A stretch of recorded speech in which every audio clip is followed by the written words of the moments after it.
Hi everyone! One of the most requested topic in animal science as of now would be animal nutrition. And for today, I will be discussing to you an overview of animal nutrition. But in relation to that, pag-uusapan na rin natin yung digestion, right? So we will not be covering feed formulation here, hindi muna. So I will just show to you the process of digestion in the animals, ano-ano yung mga iba't ibang mahalagang nutrients, vitamins, and minerals na kailangan ng hayop. And at the same time, why is animal nutrition important in relation to metabolism? So that's what we will cover today. Yung feed formulation, I will cover it sa susunod na video. So stay tuned. Now, in relation to animal nutrition, syempre, hindi natin maiintindihan ang nutrition kung wala tayong fundamental grasp on what digestion is. So, yun ang una nating pag-uusapan, what is digestion? Well, digestion is the breakdown of food in the animal body. And we have two types of digestion. The first one would be your mechanical digestion. And mechanical digestion is just the physical breakdown of feed. Yung from a whole big food sa loob ng digestive system ng hayop, nahati-hati siya into smaller pieces. So we're just talking about the physical manipulation or the physical reduction of your animal feed. So it involves dyan, of course, yung mastication, yung pagmuya ng ating hayop, the chewing aspect, and as well as peristalsis when the feed from the mouth goes down now to the stomach. So yung movement ng muscles, yung movement ng muscle contractions in the esophagus, you call that as peristalsis, by the way,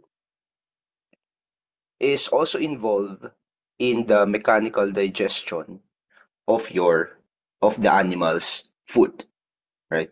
Now, another important type of digestion, which is most important, I suppose, kasi yun talaga yung process that allows the animal to absorb the nutrients in the food or in the feed, is your chemical digestion. Now, in your chemical digestion, dito na po, hindi lang basta-basta physical breakdown of feed ang ating tinitignan, but rather how does the food, how does the digesta turn into something that will be useful and that the animal will utilize with regards to energy, with regards to sa kanyang metabolism, sa kanyang paglaki. So yun yung pag-uusapan natin, chemical digestion. And we will be talking about chemical digestion, particularly in the three processes of digestion of carbohydrates, digestion of proteins, and digestion of fats. So simulan natin yung digestion ng carbohydrates. Ang digestion ng carbohydrates, nagsisimula yan, nasa bunganga pa lang po ng hayop. So in the mouth, there is already a chemical digestion of carbohydrates. Why? Because in the mouth of the animal, there is an enzyme called salivary amylase. So habang ninunguya ng hayop yung kanyang pagkain, humahalo yung laway, and doon sa laway na yon may amylase na doon, and that is already a form of chemical digestion of carbohydrates. So after that, after sa mouth, yung mga carbohydrates would turn into shorter carbohydrate chain. So you kind of think of your carbohydrates as a long chain of carbohydrates. So complex carbohydrate, katulad ng starch, for example. And that starch will turn now into simpler or shorter carbohydrate chains, katulad ng maltose, katulad ng dextrins, yan. So from a complex carbohydrate like starch, you can now you through the salivary amylase, it will now be converted to shorter carbohydrate chain. So hindi pa siya super simple hindi pa siya ibig sabihin hindi pa nagagamit yung carbohydrates ng katawan sa stage na to. Pero siya ay nagiging polysaccharide, dextrin, sucrose, lactose, and maltose as well. Now, this carbohydrate will enter into the animal stomach, and sa stomach, magpupos yung digestion ng carbohydrate dyan. So there's no significant digestion in the stomach, primarily because the stomach has a very acidic environment. And dito sa part na to na i-inactivate. So ibig sabihin na nahuhugasan, kumbaga, or hindi nagwo-work yung salivary amylase sa stomach.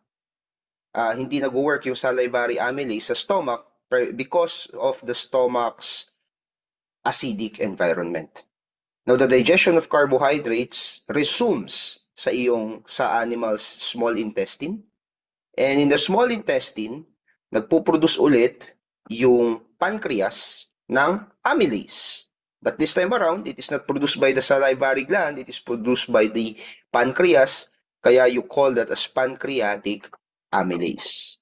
Now, here, yung mga partially chemically broke down na starch or sugar or carbohydrates from the mouth, dito na mafa-finalize yung kanilang digestion. So this shorter chains of carbohydrates will now turn into simpler sugars katulad ng glucose, galactose, and fructose. Now, these compounds are called monosaccharides, and these monosaccharides now, ito yung form ng carbohydrate na pwede nang i-absorb ng small intestine in the animal body. So that is how the digestion of carbohydrates occurs. Now, punta naman tayo on how the digestion of proteins occur. Now, the digestion of proteins occur primarily inside the stomach. So doon siya magsisimula. Right? Kung sa carbohydrates natin, ang enzyme na humahalo sa carbohydrate is your amylase. For proteins, initially, the long chains of proteins are being cut into shorter chains by a enzyme na nakikita na nahahanap sa tiyan, which is called the pepsin. So pepsin starts the digestion of proteins. Isipin nyo, yung proteins nyo, mahabang chain of molecules yan. Nang ginagawa ni pepsin, kinakat niya. Bini-breakdown niya kumbaga para paliitin. Hindi pa siya in a digestible form, but rather it is in a form of making the molecules shorter. So yun ang ginagawa ni pepsin. Now, when these proteins are mixed with pepsin, you can expect a smaller molecule of protein, and you call that your peptides or polypeptides, I mean. So polypeptides.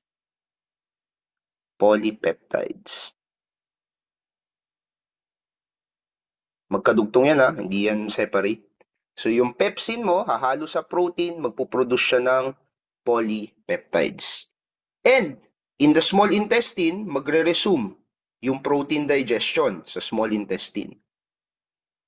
Now sa small intestine, meron ka ng another enzyme dito, hindi na pepsin yung hahalo. Ang enzyme na nahahalo dito, we call it as peptidases. Okay? Peptidases or peptidases. Yan. Peptidases. That's I. So yung peptidases na yan will further break down your polypeptides into individual amino acids. Yung amino acids, yan na ngayon yung usable form of protein sa hayop, and yung amino acid, yan na ngayon yung i-absorb ng intestinal lining or ng small intestine that will flow into the bloodstream. Nagagamitin na ngayon ng katawan ng iyong hayop. After the digestion of proteins, we also have the digestion of fats. Now, the digestion of fats is a little bit interesting because fats cannot be digested well in an animal body because primarily ang animal body kasi mostly we are water. And alam naman natin kapag naglagay ka ng fat, naglagay ka for example ng mantika sa tubig, lumulutang yung mantika, right? Kaya ang fats, nag-i-start ang digestion niya hindi sa tiyan, hindi rin sa bunganga, but rather nag-i-start siya agad-agad nag-i-start siya sa small intestine na. And sa small intestine, ang digestion ng fats nagsisimula sa process ng emulsification. Now, what is emulsification? Emulsification simply means meron kang large fat droplets, so mga malalaking globules of mantika. Now, kailangan ng large fat droplets na to na ma-disperse, kumbaga. And how do you do that? Kailangan meron kang emulsifying agent. And yung katawan natin, ang emulsifying agent niya would be the bile. The bile is an enzyme that is produced by the liver in order to emulsify the fat. What does it mean? To emulsify the fat. Ibig sabihin, yung malaking fat droplets mo, yun ay kanyang i-dispersed, right? So kind of think of it kapag naghuhugas ka ng plato, bakit effective yung sabon na pangpinggan sa pag-alis ng mantika? Well, because ang sabon na panghugas ng plato is an emulsifying agent. So kahit na buo-buo yung mantika na yan, once na in-apply mo yung sabon, yung mantika, madi-disperse siya. So mas madali na siya ngayong mahugasan. So yun din ang purpose ng bile. I-disperse niya yung large fat droplet to create small fat droplets, right? So that is how the digestion of fats starts. So when this large fat droplets is dispersed by your bile, you call that now as triglyceride. Triglyceride na po ang tawag doon. So this triglyceride will be further broken down into the usable form of fat. Ano yung usable form of fat? Sa animal diet, it would be fatty acid and monoglycerides.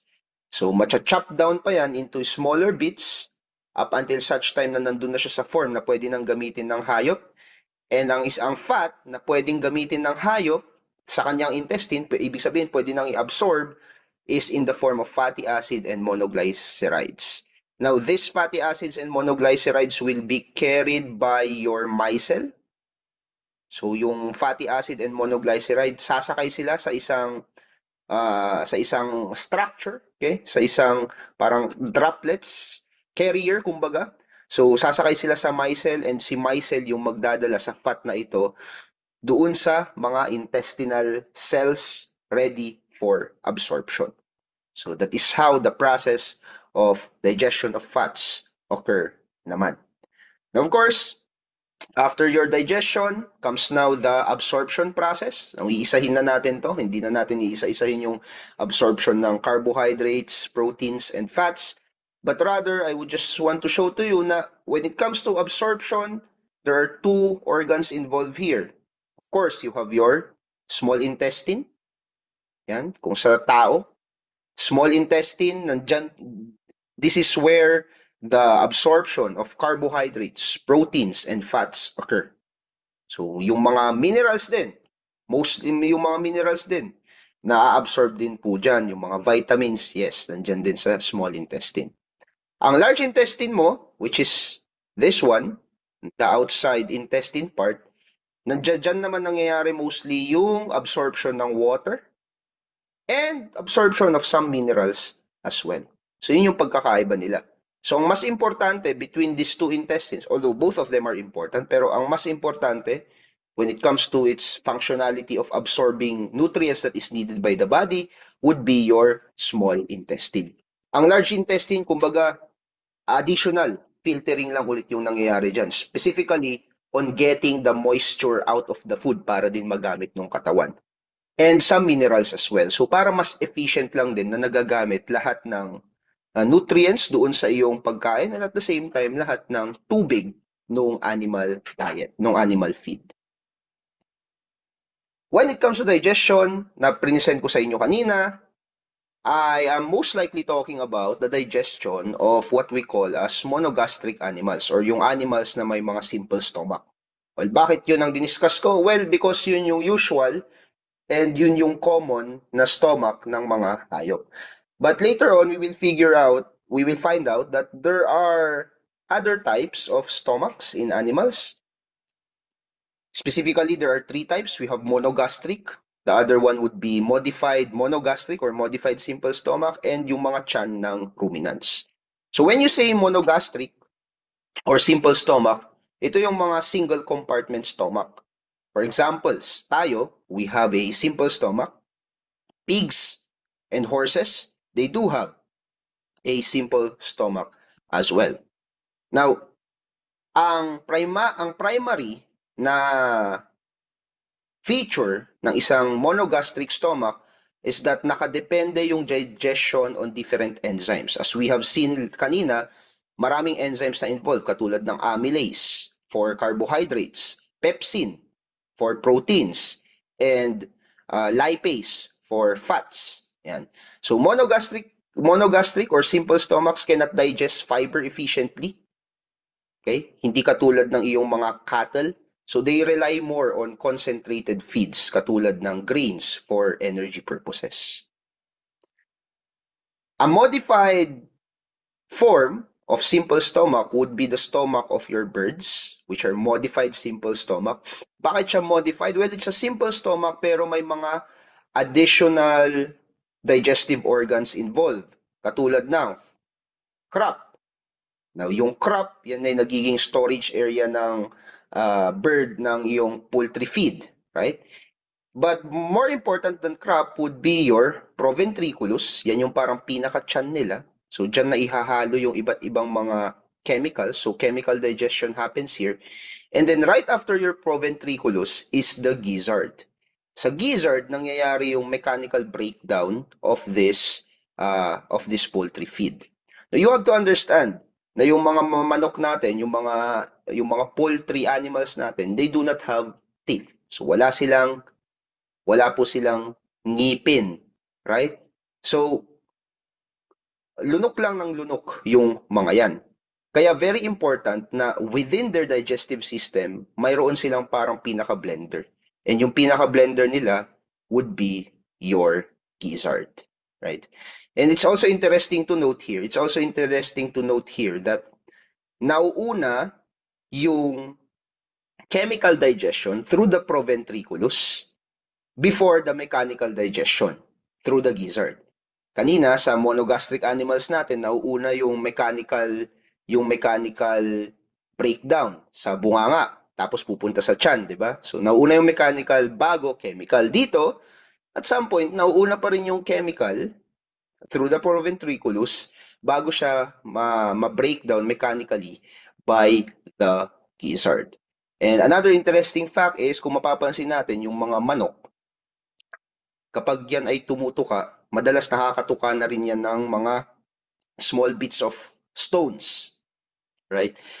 Now, yung small bits of stones na yon ay nade-deposit din sa kanilang gizzard. And in actuality, yung small stones na yon ay nagagamit rin nila to mechanically break down the food that they are taking inside, that they are taking in.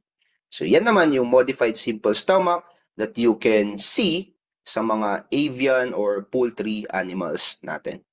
And of course, we have the more complex stomach type. Yung complex stomach, yun ang tawag, or four-compartment stomach of animals, which are stomach found in your ruminants, katulad ng iyong cattle, katulad ng iyong sheep, katulad ng iyong goat. So they have complex stomach. Their stomach is composed of a four compartment. Kanina, simple stomach, isang compartment lang, but this time around, apat na compartment na yung mayroon sa iyong complex stomach animals or sa iyong mga ruminants. So, iisa-isahin natin yung mga compartment na to. First, from the mouth and the esophagus ang pagkain ng isang ruminant, which is mainly grasses, no, or foliage or leaves or or plant part, may mapupunta yan unang-una sa tinatawag nating rumen.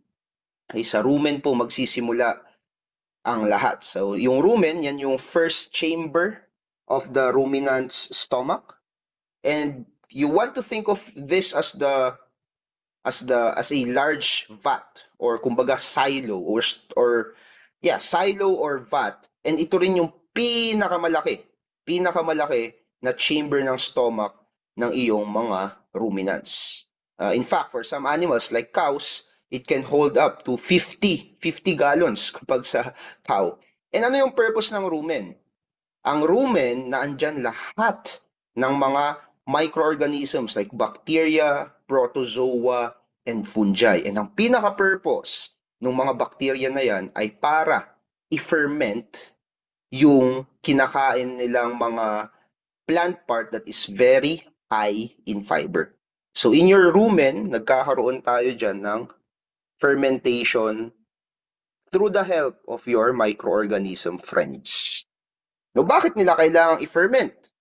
Ang fermentation ay nangyayari para i-break down yung fibrous part ng isang halaman, which is yung kanyang cellulose.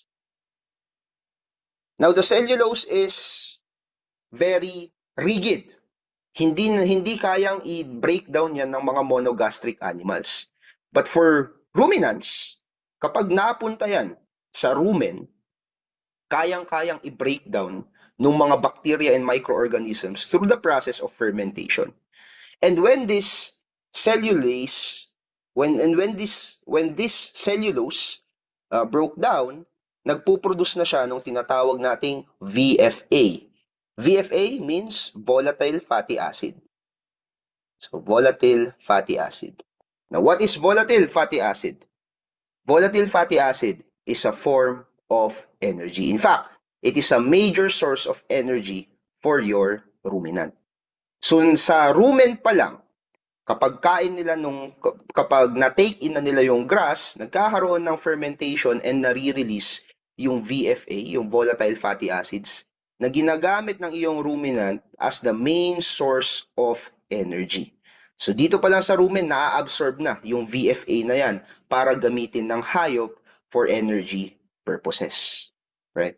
Now, after the rumen, dadaan yung pagkain. Ang tawag pala sa pagkain kapag nandito na siya sa digestive tract or sa digestive system ng hayop, we call that as digesta. So, gagamitin ko yung word na digesta, by the way. So, kapag yung digesta ay natapos na sa rumen, ang digesta ay mapupunta naman sa second chamber, which is the reticulum. Actually, ang reticulum at saka rumen, pinagsasama yan. Right? So, meron tayong reticulorumen na part nung animal because the reticulum and the rumen is mostly magkakabit lang sila. So it's sort of a continuation of your rumen. And ano ang nangyayari sa reticulum? Sa reticulum, nagkakaroon ng sorting. Sorting of feed, and at the same time, kinakapture dyan yung mga foreign objects. For example, kapag yung hayop ay nakakain ng metal or bato, napupunta yan sa reticulum. Okay? At the same time, your reticulum plays a key role in the process of rumination na tinatawag. Ano yung rumination? Yun yung ibinabalik nila yung pagkain from the inner digestive organ going out to the mouth for further chewing. So kapag nagkaroon ng rumination, ibabalik nung reticulorumen yung digesta sa mouth nung hayop, yung mailalabas na pagkain doon, ang tawag mo na doon is cud. Okay? So the food that was already processed in the first two chambers, your reticulorumen, pabalik or regurgitated back to the mouth, we call that now as your cud. So yun ang purpose ng reticulum. By the way, ang structure ng reticulum natin, although hindi nakikita dito sa picture, ang structure ng reticulum natin looks like a honeycomb. So mukha siyang honeycomb. So that's another important characteristic of your reticulum. After going in the reticulum, after masort and everything is good, papasok na ngayon yan dun sa tinatawag naman nating omasum. This is the third compartment now of your animal stomach. And what happens in the omasum? Sa omasum, it has also a filtering function. Dito na naa-absorb yung water and nutrients from the partially digested feed. Okay? And your omasum, by the way, ang structure niya ay parang libro. So it has many folds or it has many layers. Kaya siya tinatawag, kung ikay nagluluto ng pinapaitan, itong organ na to, yan yung tinatawag namin na liblibro. Yan. Kasi mukhang libro yung part na yan ng, mukhang libro yung chamber na yan ng animal ruminant stomach mo. So sa umasum, ang nangyayari lang dyan is the absorption of water and nutrients. And after your omasum, the digestana will move to the abomasum. And sa abomasum, yan na yung true stomach ng hayop. Why is it called true stomach? Because the abomasum is similar to the features of your simple stomach in monogastric animals. So nandyan na yung mga different gastric juices like yung pepsin, okay, breaking down the large chains of proteins into peptides, right, and other enzymes as well. So yan na yung dyan na mangyayari yung parang further chemical digestion, kumbaga, with the use of enzymes. And right after your abomasum, it will now go straight to the small intestine. Well, the abomasum is very important for your ruminant animal because sa initial process ng pagkain niya ng dahon, hindi pa nasi-synthesize or hindi pa niya nabe-breakdown yung proteins. Only in the abomasum, makakakuha ng protein yung hayop from the feed that the animal is taking in. So these are the three types of stomachs and a brief focus on the four chambers of your ruminant stomach. Now, as we can see, iba yung pagkain, dahil iba yung structure ng monogastric sa ruminant stomach natin, madalas iba rin yung pinapakain natin sa kanila so that they will be efficient in converting that feed into usable forms. For example, we have some feedstuff classifications we term as roughage. Now, roughage, these are feedstuff na napakataas ng fiber but low in energy. Example would be your hay, right? Your hay, your grasses, your silage, right?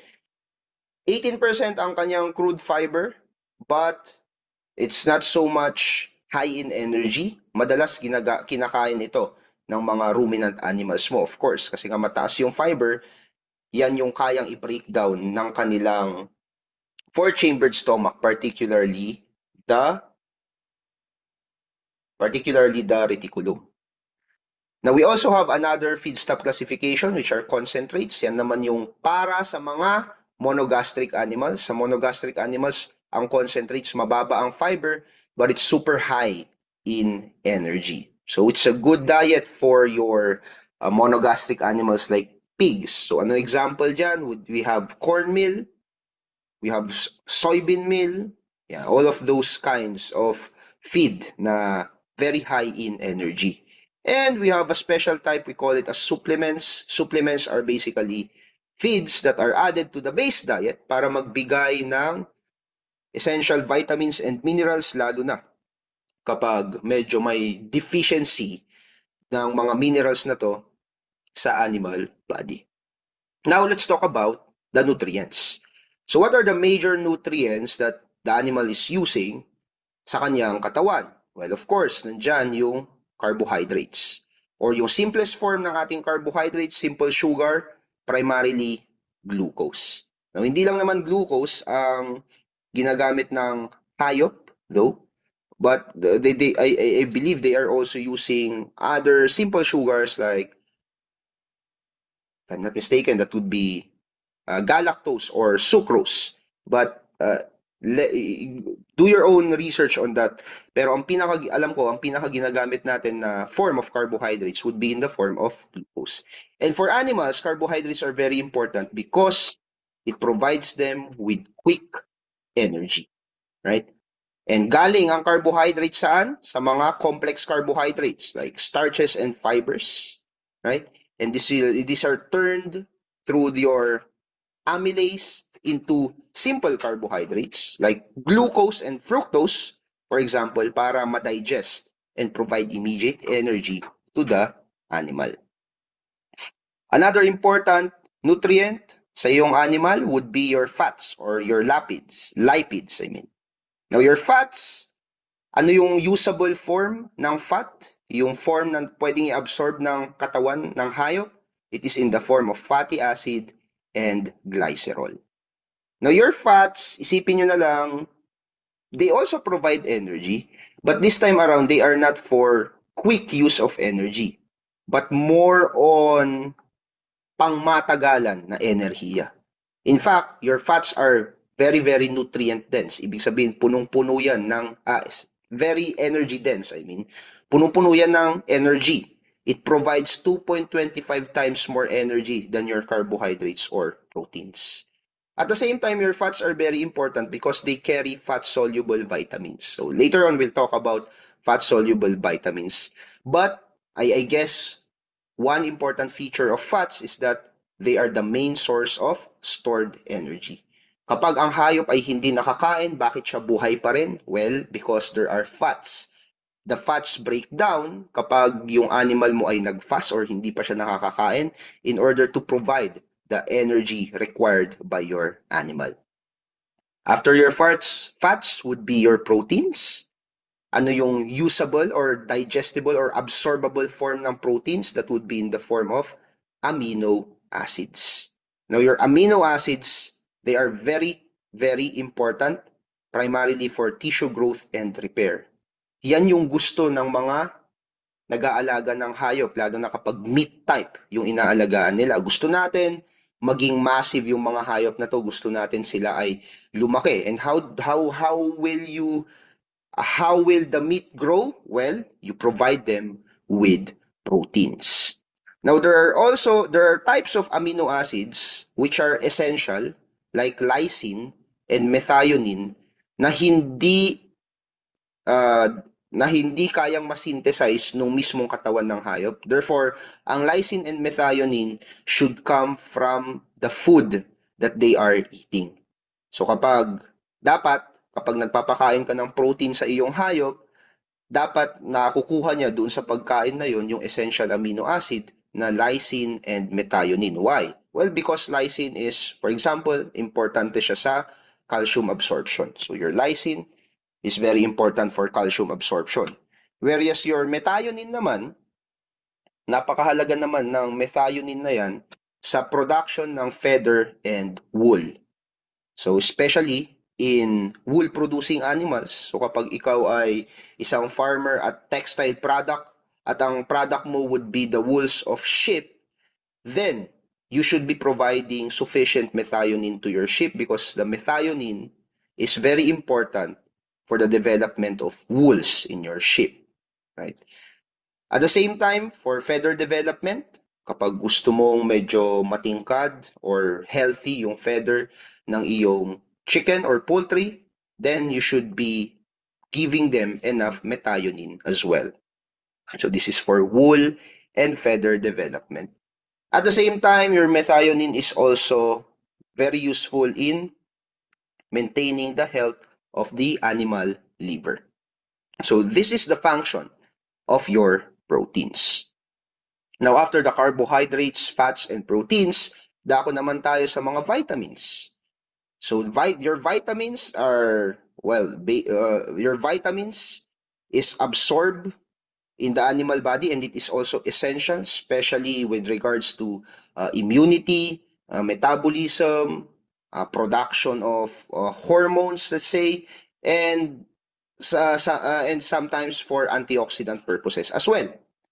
So, ang vitamins mo, nakahati yan into two categories. First, we have the water-soluble vitamins. Nope, this is wrong. This should be fat-soluble vitamins. Right? So, your vitamins mo is divided into two groups. Now, you should erase that. You have fat-soluble vitamins. And ang kasama sa mga vitamins na yan ay yung vitamin A, D, E, and K. So, in short, ADEK. Yan. Um, mag-isip ka ng mantika na addict sa shabu. Ayan, makikita mo, fat-soluble vitamins na yan. So ano yung mga example, ano yung mga vitamins under there? We have vitamin A, D, E, and K. So for example, vitamin A is very important in vision, immune function, and skin health. Vitamin D naman is very important in calcium absorption and bone health. Vitamin E, antioxidant, and vitamin K is important in blood clotting and bone metabolism. Now, bakit tinawag na fat-soluble vitamins ang iyong A, D, E, and K?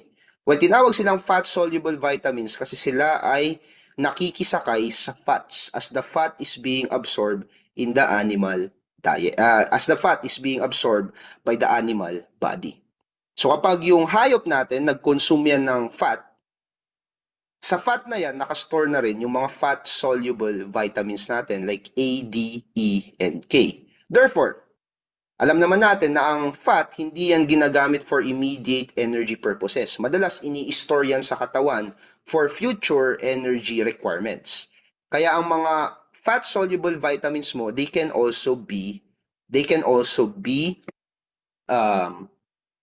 stored.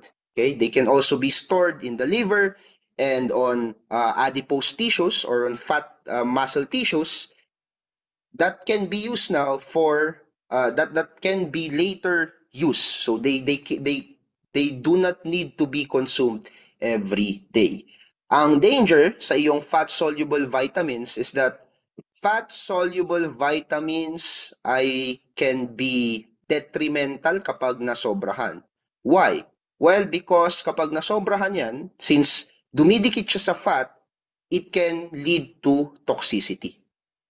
Which means, kapag sobra yung vitamins A, D, E, and K na nakain ng hayop, may ipon yan sa fat ng hayop and it might cause some toxic problem to the animal.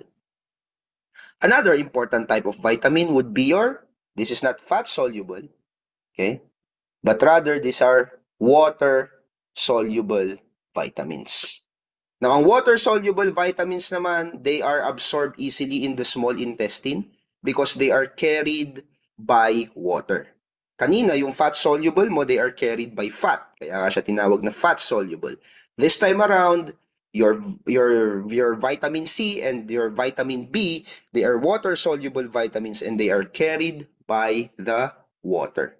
So, they dissolve in water. Hindi nila kailangan ng fat. Therefore, hindi sila na-absorb or nai-store sa katawan ng hayop.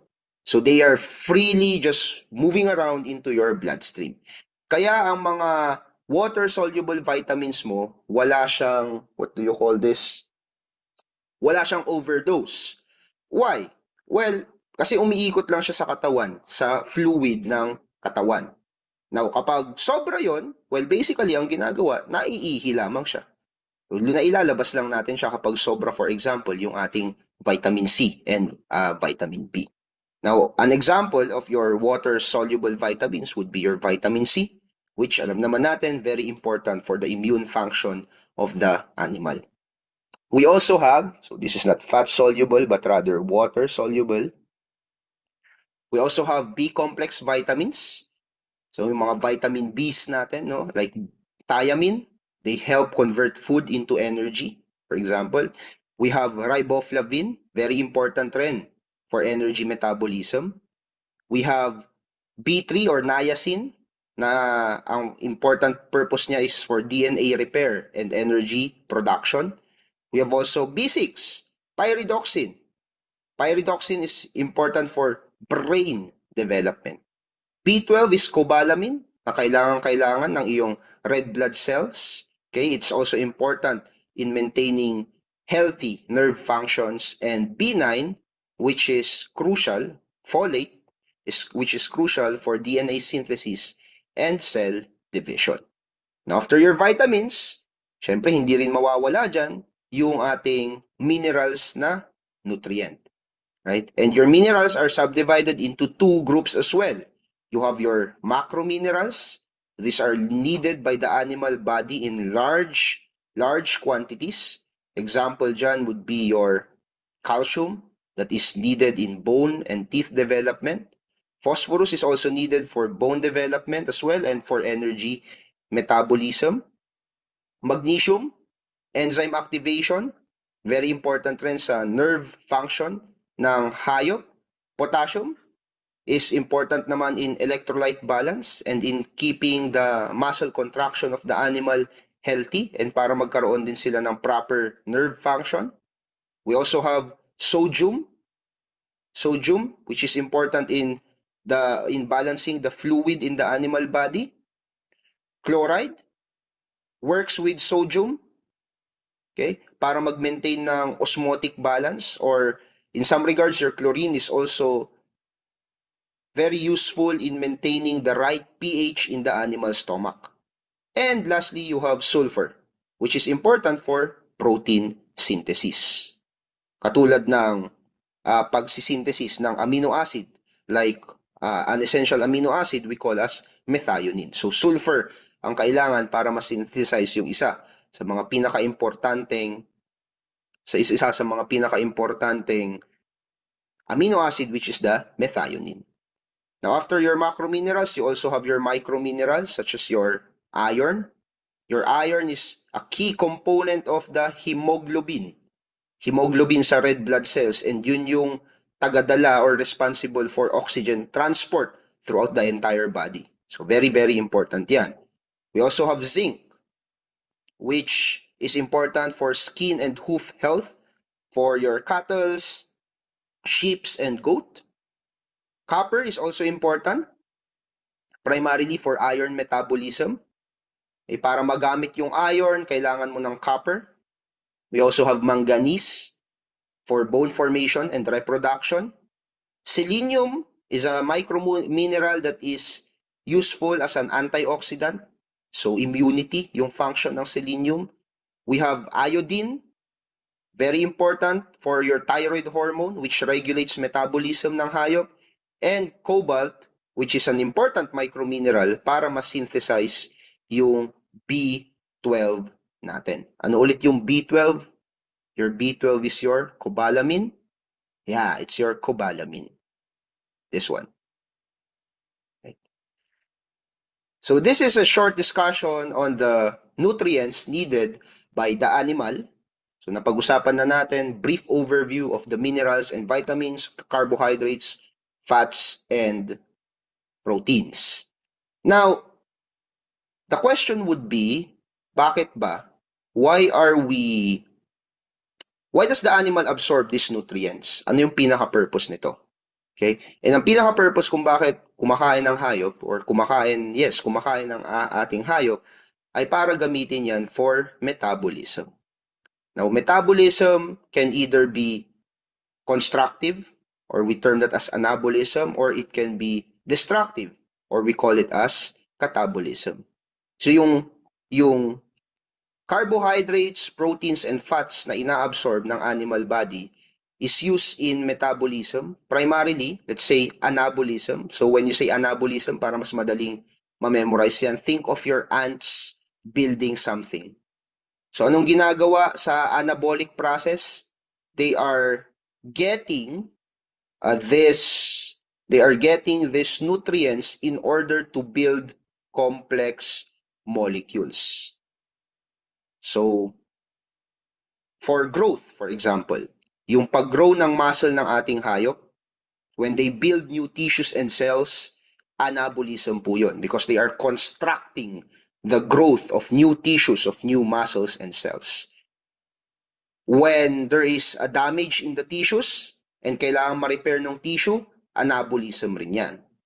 When the animal body's need to be maintained, anabolism din po yung form of metabolism that is involved here. So some real-world example. Let's say, your piglets, pinapakain mo siya, nagbibuild siya ng muscle mass, right? Nagbibuild siya ng muscle mass para siya ay lumaki at mag-grow, yung growing period ng iyong baboy, then that's anabolism. Another one, kapag ang isang hayop kumain ng sugar, yung excess na sugar na yon will be stored into the liver. So the sugar will be stored as a glycogen. So yung glycogen na yan, that's the building up of sugar, then that's a process of anabolism. Another one, when your dairy cows would store fat in their tissues, kapag na-store yung fat na yan, then so they are building the fat into their adipose tissues, then that's an anabolic process as well. So it's a constructive metabolism. And the opposite of your anabolism would be your catabolism. Your catabolism naman is a destructive metabolism. It does not build up molecules, but rather it breaks down complex molecules. Para mas madaling intindihin, you have here your cat who is destroying the walls or destroying the structure of this wall. So that's catabolism. So it is the breaking down now of your complex molecules. So madalas ginagamit yan to maintain body temperature, to maintain cellular activities, and for muscle contraction. So real-world example, let's say, yung sheep mo, hindi pa siya nakakakain for several hours. Now what happens? Yung glycogen, yung stored energy sa kanyang liver, it will start to break down. So kapag nag-breakdown yung glycogen na yon, that is a catabolic process, or that's a catabolic metabolism. Your dairy cow as well, kailangan niya ng large amount of energy. Ngayon, di pa siya napapakain. I-breakdown niya ngayon yung fatty acids niya, yung fat source niya into energy para magamit, kunwari, sa pagpapadede ng kanyang young animal. Right? After a period of a long scarcity, let's say, yung katawan ng baboy mo will start to break down its muscle tissues as well para mag-release yung amino acids. Okay? Kapag nag-release yung amino acids na yan, they will be converted into glucose, then that's a catabolic metabolism as well. So yun lang yung difference between the two. Kapag sinabi mong anabolic, from simple going to complex, or the building up of complex molecules. So nabubuo. So that it's like building a structure. That's anabolism. And when that structure is being broken down, then that will now be catabolism. Now, ang anabolism, it requires energy, by the way. So this one requires energy, because it requires energy to build something, whereas your catabolism naman releases energy. Yan. So in summary, ano yung mga napag-usapan natin? Napag-usapan natin yung different process in the digestion of your animal. Yung ingestion, for example, yung pagpasok ng pagkain from the mouth going to the stomach now. So the peristaltic movement. We've also discussed about digestion and the different types of digestion, primarily sa digestion of carbohydrates, proteins, and fats. Then we've talked about absorption. Okay. Most of your carbohydrates, fats, and proteins are absorbed in the small intestine, whereas water and some minerals are absorbed in the large intestine. And we also talk about metabolism, na itong mga na-absorb na proteins, carbohydrates, fats are used by the animal to build complex molecules or to break down complex molecules na very important for your animal. Now, what's number 5? Well, of course, yung number 5 would be excretion, right? Or excretion simply means yan na yung mga hindi nagamit na part ng pagkain na kailangan ng ilabas nung hayop. So that's a brief discussion on animal nutrition, a brief discussion on digestion and animal nutrition, and I hope you've learned something for today. Thank you.